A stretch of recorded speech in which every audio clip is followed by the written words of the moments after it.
Hello friends,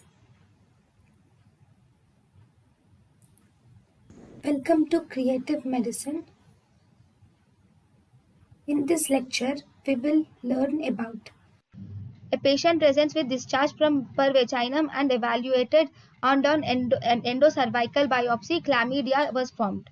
Treatment of choice for this case is we have to give azithromycin should be given for chlamydia and you should do contact tracing should be done. Then strawberry vagina is seen in Trichomonas vaginalis. All are risk factors of candidiasis, vaginal candidiasis except HIV, uh, pregnancy and diabetes are risk factors, not the hypertension.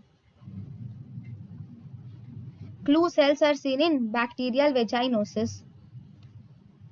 40-year-old woman presents to the 40-year-old woman presents to the gynecologist with complaints of profuse vaginal discharge.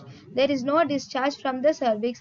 On speculum examination, diagnosis is mainly based on which of the following conditions on microscopy. Diagnosis is based on abundance of a gram variable coccobacillus, yes, absence of lactobacillus, and abundant polymorphs. Abundant polymorphs will not be seen. There will be actually decreased leukocytes will be seen, or absence of polymorphs will be seen. Presence of flu cells are seen. So this is false.